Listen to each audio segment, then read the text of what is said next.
Hello friends, मो नुआ channel को आपण को स्वागत। जानीपे आज मु को रेसिपी विषय कहवाक जाऊँगी।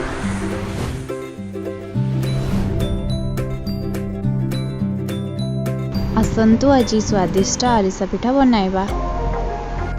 आवश्यक सामग्री अरुआ चाउल 500 ग्राम, गुड़ 500 ग्राम, गुजराती 4टी, राशि 1 कप, तेल 400 ml।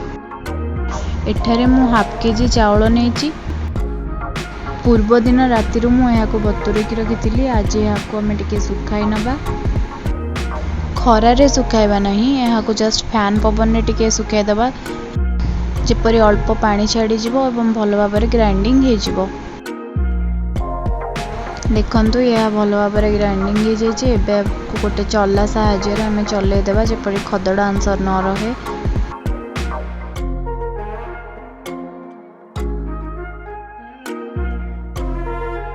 देखंतु मोर चाउल गुंड भल भाव हो जाइए। एबे कड़ाई रे बसाई किछि गुड़ पकाइबा। अध किले चाउल मुझे अध किले गुड़ नहीं। एथिरे अल्प गुजराती पकाइबा बास्ना पाई। आपण चाहिए न भी पकई पार। आरिसा पाई ठीक से पाग हेलाणी कि नहीं मझे मझे आम चेक करवा। एठारे आमर पागटी बनीगलाणी। मुझे चाउल गुंड पकाई दूची। चाउल गुंड को आम अल्प अल्प कर पकाइबा एवं भल भाव मिक्स करवा।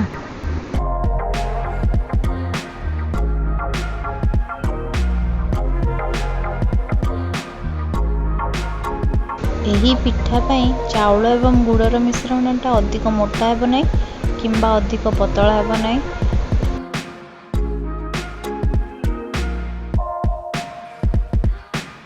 देखंतु यह एबे प्रस्तुत हो जाइए। एबे आमे गोटे तेल जरी किंबा गोटे पत्र कदली पत्र नबा। छि राशि मध्य नबा। प्रथमे जरी उपरे किछि राशि नेबा। तापरे एही बैटर टिकु पकाई ताहाको काकरा पिठार शेप दे पुणी उपरे किछि राशि पकाई याको तेल कड़ाई रे पकाइबा।